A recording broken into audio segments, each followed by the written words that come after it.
Nu, kadangi šiandien nevažiuoju, tai, o įsipareigojau savo, kad vis tiek video bus kiekvieną dieną, tai nusprendžiau padaryti pasidalinimą šiokį tokį apie lūkesčius. Tai šiandien toks video bus biškai kitoks negu įprastai. Šiandienos video mano yra apie lūkesčius. Tų lūkesčių, kas yra tie lūkesčiai? Tai kažko aš tikiuosi iš kitų ar iš savęs ir dažniausiai tai yra, visokių tų lūkesčių būna. Žinom, ten yra per teleką, per žinią sako, ekonominiai lūkesčiai, ekonominė situacija, lūkesčiai buvo tokie, ten žmonės nusivylė arba nenusivylė ir panašiai. Tai kitas dalykas yra visokie orai, mes ten tikimės, yra prognozės, kokiu mes to orų tikimės ir panašiai, ir kiti dalykai. Bet šiandien, manau, tai tos labiau noras pakalbėti apie santykius, apie lūkesčius santykiuose. Ir apie lūkesčius savo. Tai dabar, kas tie lūkesčiai santykiuose? Pradžiai, prieš kelis metus, kai aš išgirdau tokią frazę, sako, kokiu tu turi lūkesčių savo žmonai? Toks atsakymas buvo, kokiu aš lūkesčių turiu, jokių aš lūkesčių neturiu. Bet čia buvo netiesa, aš tiesiog nesigilinau į tai. Ir iš tikrųjų aš turėjau lūkesčių, ir tokių labai daug, tokių labai paprastų. Ne tik paprastų, bet ir labai daug paprastų. Tai paprastų tai tokių, kad man valgyt pagamintų, kad apskalbtų, kad namus tvarkytų ir panašiai. Tai tokie lūkesčiai žmonai, ko aš jos tikėjausi. Natūralu, daug dalykų, taigi mes neįsitarėm, neįtarėmės, tai kažkaip, man atrodo, savaime ir turėtų jinai suprasti. Ir va čia didžiausia yra problema, kad tie lūkesčiai yra neaptarti ir aš tikėdavausi, o jinai gal kažką nepadarydavo, ar padarydavo gal kažkaip, kaip jinai supranta, ir tada būdavo toks nusivylimas. Toks tada kažkoks tai pyktis, susierzinimas, jisai liktai nesuprantamas, kad čia reikia aiškinti, čia ir taip viskas aišku, čia iš pusės žodžio gali, ir taip, kas čia neaišku. Tai va čia didžiausia problema lūkesčiai yra kitiem, tai yra tai, kad tie lūkesčiai yra neišsakyti, tai pirmiausia. Antras dalykas, kad iš vis lūkesčių nebūtų. Iš pradžių galvoju, kad gali būti iš vis lūkesčių nebūti. Bet aš supratau, kad vis tiek yra lūkesčiai.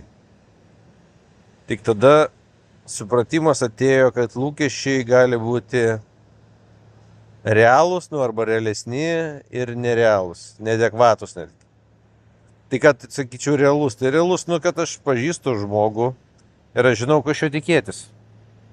Kad gali, negali padaryti ir galiu susitarti, ar tas lūkestis mano bus atlieptas.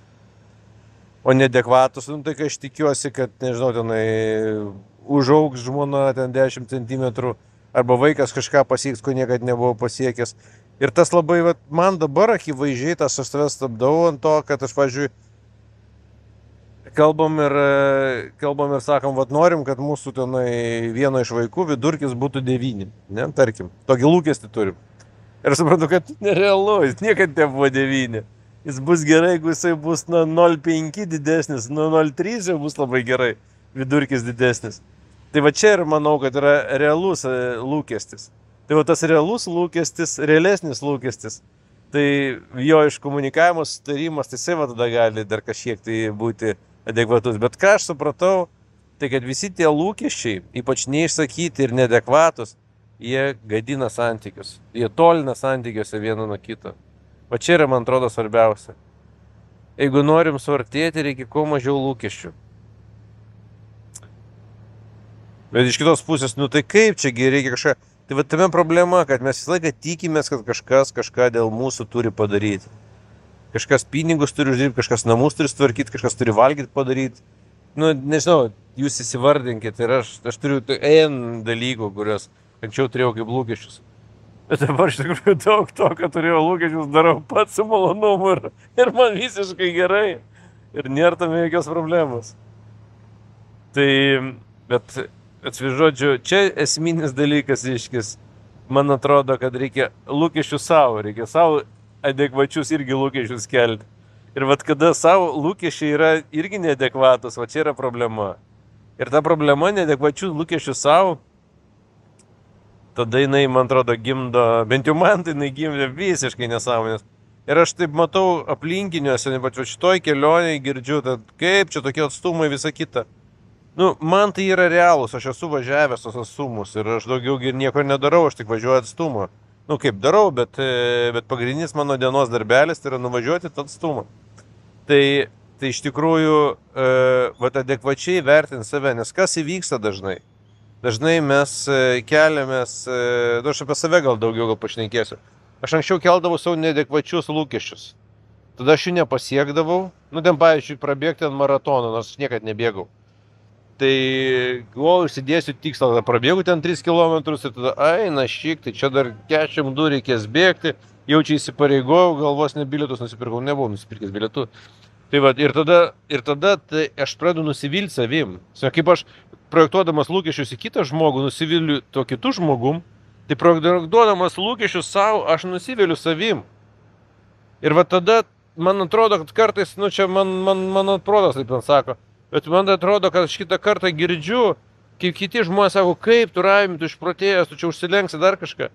Tiesiog aš save žinau, nu, tai būna dienų, kaip ir šiandien, man sunku, aš noriu pailsėti ir aš ilsiuosi, bet realiai tai yra, mes nusiviliam ir aš nusivildavau savim, kad aš kažkokius įsikeliu neadekvačius lūkesčius, aš jų neįgyvendinu ir pasakau, nusiviliu savim. Ir kai aš nusiviliu savim, aš 2, 3, 5, 6 kartą 10 nusiviliu ir aš nuleidžiu rankas, kad tai yra neįmanoma. Bet kada yra lūkesčiai adekvatus, tada visą tai suprantu, kad įmanoma. Ir kada aš tau sakau, kad tai yra įmanoma, va tada, nu realiais lūkesčiais, pabiškai keli kartelę, kažką pasiekiu. Ir va tada tie lūkesčiai savo, jie pradeda motyvuoti, jie yra įkvėpimo man šaltinis. Aš tada padarau daugiau, nes jie yra adekvatus, yra ambicingi, bet jie yra realūs, realiai padaromi. Tai va šitoj vietoj viskas prasideda nuo savęs, tai reikia keisti save. Vienintelį žmogų, kurį galima pakeisti save, ne? Čia daug kas tą visą sako, žino, bet realiai reikia tą ir daryti, kad bandyti pakeisti save. Ne viskas gaunasi ir vis tiek yra tų povandeninių akmenukų, bet nenustoti stengtis padaryti kiekvieną dieną biškį geriau, negu buvo vakar. Tai aš tai taip galvoju. Ir labiausiai valdyti lūkesčius kitiems. Mano ta mintis yra, kadangi tie lūkesčiai dažnai būna neadekvatus ir jie nuviliantis, tai vėl sakau tokį apibendrinimą, kad lūkesčiai kitiems mus tolina nuo jų.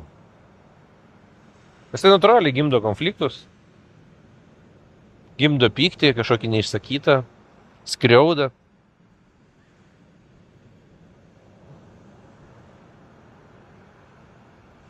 Tai trukdo santykiam.